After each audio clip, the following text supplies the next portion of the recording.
Hi hello नमस्कार. तो आजचा व्हिडिओ खूप छान आनंददायी, सगळ्यांना आनंद होणारा. मी गेले होते कला केंद्रात मी माझ्या मैत्रिणीसोबत गेले होते. तर कला केंद्रात तिला म्हणजे त्यांच्या घरी गणपती बाप्पा येतात, त्या बसवतात.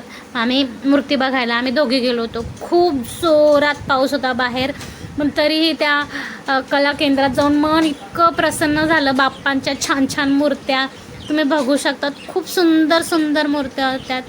जगन्नाथ भगवान पाठीमागे असलेल्या, कुठल्या विष्णू भगवानाचे रूप, तर कुठले म्हणजे इतके डिफरंट रूप, कुठे खंडोबाच्या रूपात होते, तर कुठला लालबागचा राजा, कोणी बालगणेश होतं. इतकं छान वाटायचं. आणि माझ्यासोबत माझी ताई गेली होती, तिला तर खूप जास्त आनंद होत होता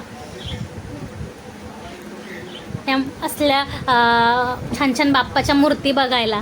तुला कसं वाटतं बाप्पा? खूप चांगलं.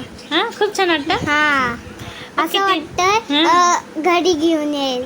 घरी घेऊन यावं वाटते बाप्पा. आणूया ज्यावेळेस आपलं घर होईल ना हक्काचं स्वतःचं, त्यावेळेस आपण बाप्पाला आपल्या घरी नक्की आणूया. ओके.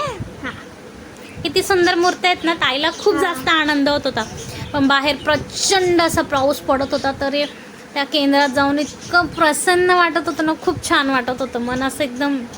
ह्या बघा, ह्या शाडू मातीच्या मूर्त्या होतात. ह्या खूप हेवी असतात, त्या वजनाने शाडू मातीच्या होत्या.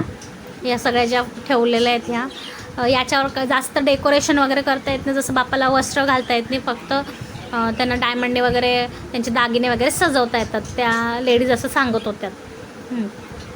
तर मैत्रिणीला शाडू मातीचाच घ्यायचा होता, म्हणून ती बघत होती कुठली मूर्ती छान आहे, कुठली नाही, कसलं काय. तसं तर बाप्पाच्या सगळ्याच मूर्त्या छान असतात. त्यांना बघूनच मन प्रसन्न होतं. हे बघा असं